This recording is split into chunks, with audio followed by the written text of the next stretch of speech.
An arranged marriage to a complete stranger. Sam, are you trying to buy your inheritance, or have you just given up on true love altogether? Daniel Carter's sarcastic yet poignant remark, coming from his only close friend, still echoed in Samuel Sam Harrison's mind as he stood alone in the anteroom of the ancient chapel, adjusting his silk tie for the 10th time. The pressure from his grandfather's eccentric will and his mother's sophisticated machinations had thrust the brilliant CEO of Harrison Enterprises into a marriage transaction he desperately wanted to avoid with a mysterious bride he'd never even seen. Now, in the solemn, historic atmosphere of the family chapel, as the soft golden autumn sunlight streamed through stained glass windows, a stranger was about to walk into his life, bringing with her secrets from the past and quite possibly an unforeseen destiny. "Here I am," Sam mused, standing in a bespoke Xenia suit, the formality of this place almost suffocating, about to exchange vows with a woman I've never met, whose name I didn't even know until this morning. All to fulfill an absurd yet non-negotiable clause in my grandfather's will. A marriage for the estate, for the business, nothing more, nothing less. One last deal to secure Harrison Enterprises. At least that's what he'd been telling himself for days. Samuel Sam Harrison stared at his reflection in the large gold-gilt mirror in the anteroom of the ancient chapel, his heart a mix of resignation, an undeniable flicker of curiosity, and a deep lingering weariness. The final clause in the will of his grandfather, Alistair Harrison, a legendary tycoon who had built Harrison Enterprises from scratch, had truly been a bombshell for Sam. It stipulated that Sam, his only grandson whom he adored, but also worried about due to his string of failed romances, would only inherit the colossal fortune and official control of the family conglomerate if he settled down and married before his 49th birthday. And cruelly enough, that birthday was a mere 2 months away. The will also mysteriously suggested a perfectly suitable bride, whom the family, specifically his mother Eleanor Harrison, had quietly arranged and prepared for a long time. Eleanor, a true lady in every sense, with her elegant aristocratic demeanor and an iron will, hadn't wasted a second. She quickly informed Sam that everything was perfectly arranged, from the private wedding ceremony at the family's historic chapel in idyllic rural Vermont to the carefully selected bride, a woman who, according to her, was perfectly worthy of becoming the next Mrs. Harrison, a person of impeccable background, profound education, and a kind heart. Sam's only task: show up on time and say, "I do." Sam felt like a puppet in a play orchestrated by his own loved ones. He was tired of the invisible pressures, the unending expectations. He'd had a few serious relationships in the past, but they all ended in disappointment and heartbreak, leaving him almost entirely disillusioned with love and marriage. He accepted this arranged marriage as a final duty to his family, a transaction devoid of love, but capable of protecting the legacy his grandfather had spent a lifetime building. He had no idea what his mysterious bride looked like, or even her exact name, until the morning of the wedding, when his mother handed him a small card inscribed Olivia Hayes, a name so achingly familiar, yet he couldn't immediately place where he'd heard it. The small Harrison family chapel, built in the 18th century from ancient gray stone, was nestled amidst a lush pine forest and the rolling hills of Vermont on a picturesque late autumn day. The air was crisp clean, carrying the scent of pine needles and damp earth. The wedding was extremely private, attended only by Eleanor Harrison, a few close relatives, and Daniel Carter, Sam's best friend from college, and also his personal lawyer. Sam waited at the altar, his heart beating faster than usual, not from eager anticipation, but from a sense of uncertainty, an inexplicable curiosity about the woman who was about to become his wife. The melodious sound of the organ swelled solemn and sacred. The heavy oak doors of the chapel slowly creaked open. And then the bride appeared. She walked in alone, unescorted, without bridesmaids or groomsmen. She wore a simple yet incredibly elegant ivory satin gown that gently hugged her slender figure, devoid of elaborate lace or gemstones. Her chestnut brown hair was swept up in a neat bun, revealing a graceful neck and delicate pearl earrings. In her hands, she carried a small, pristine bouquet of white lily of the valley, a flower symbolizing purity and the return of happiness. At first, when she was still at a distance, Sam only saw a beautiful, elegant woman who seemed vaguely familiar, though he couldn't quite place her. She looked a little shy, her cheeks tinged with a soft blush, but her hazel eyes shone with warmth, intelligence, and a hint of wistful pensiveness. As she slowly drew closer, the gentle afternoon autumn light filtering through the chapel's stained glass windows illuminated her face, highlighting her delicate, gentle features. And then when she looked up when their eyes met, when she offered a soft, gentle smile, a smile that even after 35 long years and countless changes, Sam Harrison could never forget. A shock like a powerful electric current shot down Sam's spine. All his childhood memories, images he thought had faded with time, suddenly flooded back vivid and unexpectedly clear. The small, mischievous playmate with chestnut pigtails who was always by his side. The big, intelligent eyes that always looked at him with a playful glint. The smile as radiant as the morning sun, the smile that had warmed his entire childhood. The girl to whom he had pledged his troth under the ancient oak tree at the end of the village lane in their small town. Olivia Hayes, is that really you, Livy? Sam stammered, his voice trembling with astonishment, unable to believe his eyes. All his previous resignation and weariness seemed to evaporate, leaving only utter, profound shock. The woman standing before him, the woman who was about to become his wife, was none other than Olivia Liv Hayes, his innocent, pure first love, and his childhood best friend. Olivia, or Liv as Sam used to call her, was equally stunned. She knew she was marrying Samuel Harrison, CEO of Harrison Enterprises, a man she had never met. An arrangement made by Eleanor, whom she vaguely remembered as the mother of her childhood friend, Sammy. But she could never have imagined that this Samuel Harrison was her Sammy, her dear friend, the clumsy first love whose image she had cherished in the deepest corner of her heart for all these years. Tears welled and gently streamed down her blushing cheeks, tears of disbelief, overwhelming emotion, and an unnameable joy. In that moment, time seemed to stand still. There were only the two of them staring at each other, stunned in the quiet, solemn space of the ancient chapel. In the pews, Eleanor Harrison smiled a knowing, satisfied smile. Daniel Carter, Sam's best friend, merely shrugged slightly, a smirk playing on his lips, as if to say, "I had absolutely no idea about any of this." The biggest question now was, why had they met again under such ironic and utterly surprising circumstances? Was this a random coincidence of fate, or a sophisticated, sweet conspiracy orchestrated by those who had always wished for their happiness?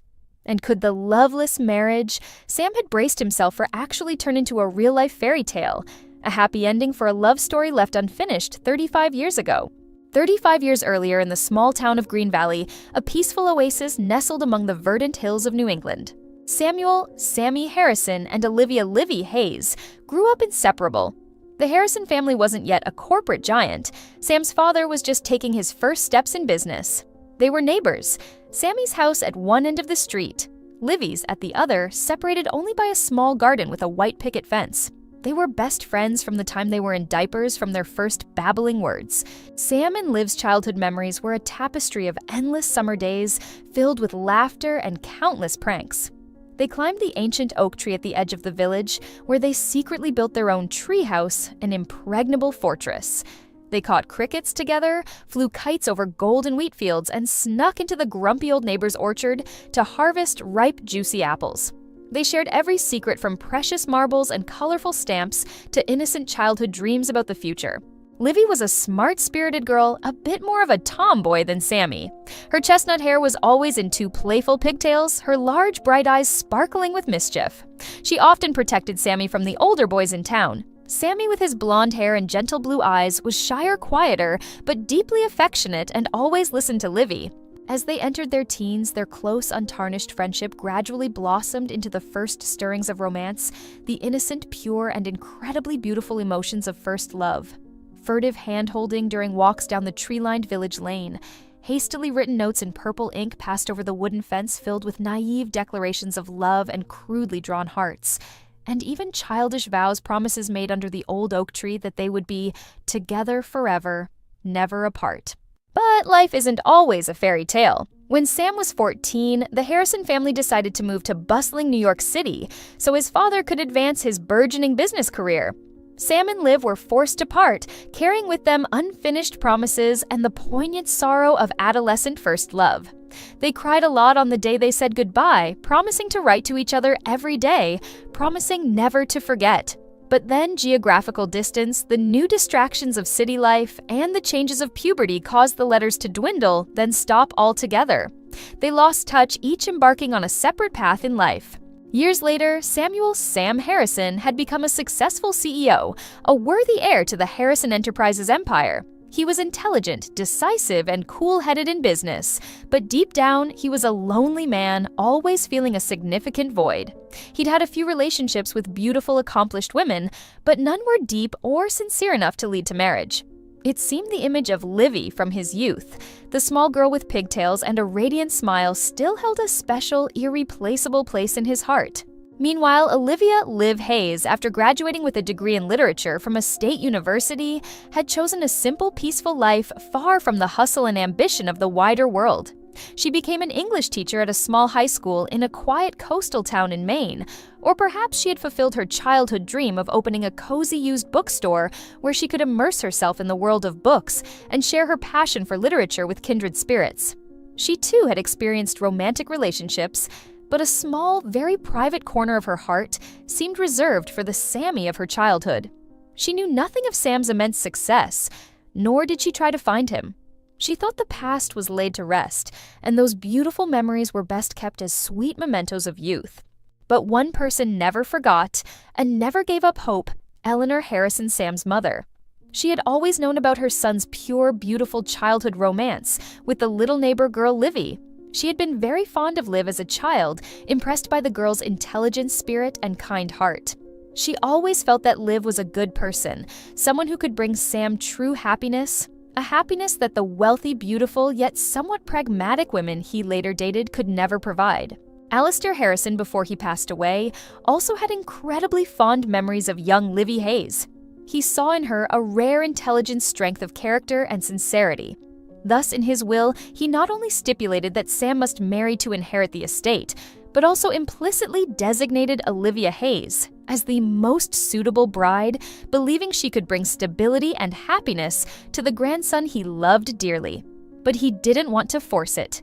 He left it to Eleanor, his trusted daughter-in-law, to carry out this plan, discreetly, tactfully, like a surprise gift, a fateful arrangement for Sam. And Eleanor did not disappoint her father-in-law.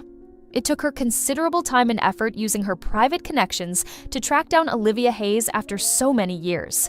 When she found Liv, she approached her with great tact and sincerity. She didn't immediately reveal the groom's identity as Sam, but spoke of an arranged marriage for special family reasons, of a good, successful man who was very lonely and needed emotional support. She also didn't forget to mention the benefits this marriage could bring to both parties. For instance, Liv could receive a substantial sum to pursue her unfulfilled dreams, expand her bookstore, establish a scholarship fund for underprivileged students, or simply have a more stable, comfortable life. Initially, Liv flatly refused. She didn't believe in arranged marriages and didn't want to trade her freedom for material gain. But after many restless nights of contemplation, and perhaps for some personal reason, she too felt lonely after years of solitude, or she genuinely desired a major life change, or she had a charitable project in dire need of funding. And most importantly, because of Eleanor's sincere persuasion and promises of a kind, trustworthy husband, Eleanor, whom Liv vaguely remembered as a kind, gentle lady from her childhood, inspiring a special trust, Liv decided to agree. She had no idea that the mysterious groom was her Sammy, her childhood friend, the first love she could never forget. And so, a sweet conspiracy, a fateful arrangement, was perfectly executed, bringing two people who seemed to have lost each other forever back together under the most unexpected circumstances. The wedding at the Harrison family's ancient chapel concluded with both bride Olivia Liv Hayes and groom Samuel "Sam" Harrison in a state of utter shock. They were taken back to the Harrison family's old mansion, a magnificent yet cozy building set amidst vast tree-shaded gardens, where they would have a brief one-week honeymoon precisely as arranged by Eleanor. The atmosphere between Sam and Liv in those first few hours after the ceremony was incredibly awkward, hesitant, and somewhat strained. They didn't know what to say to each other, what to do next. Both were reeling from the coincidence, or rather, the incredibly elaborate arrangement of fate. 35 years apart, a lifetime it seemed, and now they were suddenly husband and wife under the most peculiar circumstances. After a prolonged silence, Sam spoke first, his voice a little hesitant. Livy, I can't believe it. Is it really you? Liv looked up at Sam, her hazel eyes still moist with emotion. Me neither, Sam. I can't believe the man I just married is you. They began to talk initially with tentative questions about each other's lives over the long years apart. What do you do? How have you been? The changes, the ups and downs. Gradually, sweet childhood memories began to surface, as vivid and clear as if they were from yesterday. They reminisced about their pranks at the village school, afternoons spent skipping class to catch crickets and fly kites, childish secrets shared in their treehouse at the end of the lane, and the innocent, pure stirrings of first love under the old oak tree. The initial awkwardness and distance slowly gave way to a warmth, a strangely familiar connection. It seemed that the 35-year gap with all its life changes couldn't erase the invisible emotional ties that had once bound their young souls. During the following days of their impromptu honeymoon at the historic Vermont mansion, Sam and Liv had more time to reacquaint themselves with the people they had become, to discover the changes and also what had remained intact after so many years. Sam was incredibly surprised and impressed to see that Liv, despite facing her share of hardships, she told him about struggling to open and maintain her used bookstore, The Cozy Nook, had retained her intelligent spirit, a pure, optimistic soul, and a kind heart. He was captivated by her simplicity and sincerity in every word and gesture, by her deep, refined thoughts on life, literature, and art. He realized that the Olivia Hayes of today was even more interesting, lovable, and captivating than the mischievous Livy of his childhood memories. Liv, for her part, gradually discovered a Samuel Harrison very different from the image of the cold, powerful, and somewhat distant CEO she often saw in financial papers or prestigious magazines. Behind that accomplished, polished exterior was a warm heart, yet one full of wounds, an uncomprehended loneliness, and a burning desire for simple happiness. A true family home. She saw that the gentle, affectionate Sammy of her youth was still there, merely concealed by the pressures, worries of life, and the responsibilities of heading a large corporation. They strolled together in the mansion's autumn garden, ablaze with gold and red, sat reading by the warm fireplace in the ancient library, and even ventured into the kitchen together, clumsily preparing simple yet surprisingly delicious meals. They shared stories of their separate lives over the past 35 years, joys, sorrows, successes, and failures. Their childhood affection, which seemed to have lain dormant in a deep corner of their memories, began to rekindle stronger, deeper, and much more realistic than before. But both Sam and Liv carried psychological barriers, hesitations, and reluctance born from past heartaches. Sam worried that Liv had only agreed to marry him out of obligation to Eleanor, or for the material benefits the marriage might bring, though he knew this was entirely inconsistent with her proud and independent nature. He also feared that if this rekindled affection didn't work out, he would once again hurt the woman he had once loved most. Liv, on the other hand, worried that Samuel Harrison, a wealthy, powerful CEO from a world entirely different from hers, could never truly love an ordinary woman, a village teacher, or an old bookstore owner like her. She also wasn't sure if this arranged marriage, however surprising and intriguing, could bring her true happiness or lasting love. In this situation, Eleanor Harrison and Daniel Carter, Sam's best friend, acted as silent but incredibly effective catalysts. Eleanor, with the subtlety and wisdom of an experienced mother, created countless situations for Sam and Liv to be closer, understand each other better, and share more. Daniel would occasionally casually tell Liv about Sam's good qualities and hidden vulnerabilities, and conversely, casually reveal Liv's thoughts and feelings to Sam. And then there were unforgettable romantic moments. One evening, as they watched the moon together by the clear lake on the mansion grounds, Sam awkwardly took Liv's hand a touch that was trembling yet utterly sincere. Another time when Liv caught a cold, Sam stayed up all night caring for her, making her porridge, reading to her seemingly small gestures of care that melted Liv's heart. Words spoken from the heart, tender glances, knowing smiles all helped them gradually overcome their shyness, prejudices, and the invisible barriers in their souls. After a week of unexpected and emotional honeymooning at the historic Vermont mansion, Sam and Liv returned to New York, back to their daily lives, but with a completely different mindset. Their relationship was no longer that of two strangers forced into an arranged marriage. It had become something closer, more connected, though neither had yet officially admitted their feelings. One evening, Eleanor Harrison decided it was time to reveal the whole truth about her plan and Alistair's to Sam and Liv. She invited them both for an intimate dinner at her home on the Upper East Side. In the warm, formal atmosphere, she recounted the entire story from her and her father-in-law's fond memories of young Livy Hayes, to the secret clauses in Alistair's will, and her journey to find Liv after so many years. Eleanor emphasized that this was not coercion or an imposed arrangement. It was an opportunity, a fateful connection, that she and Alistair, with all their love and hope, wanted to give to the 2 grandchildren they cherished. She believed that Sam and Liv were meant for each other, and destiny, however teasing, would eventually bring them back together. Sam and Liv, after hearing Eleanor's story, though somewhat taken aback by the sophistication and depth of his mother's and grandfather's plan, also felt incredibly grateful and moved. They realized that perhaps fate truly had wanted them to have a second chance, a chance to continue the love story left unfinished 35 years ago. After learning the whole truth, and more importantly, after being completely certain of their genuine feelings for each other, Sam and Liv decided to transform this initially loveless marriage into a real marriage, one built on love, respect, understanding, and sweet memories of the past. They were no longer 2 strangers, forced together by a will or a family arrangement. They were 2 kindred spirits who had found each other again after so many years apart, 2 hearts that had once skipped a beat for each other, now beating as one. They planned their future together. Liv decided to move to New York to live with Sam, but she would keep her Cozy Nook bookstore in Maine operational, perhaps opening a small branch in New York so she could continue pursuing her passion for literature. Sam promised to spend more time with his family with leave and no longer be a CEO solely consumed by work. He wanted to build a real home with Liv, a place filled with laughter, love, and children. To celebrate the new beginning of their true marriage, Sam and Liv decided to have a second honeymoon, one entirely their own, without any prior arrangements or plans.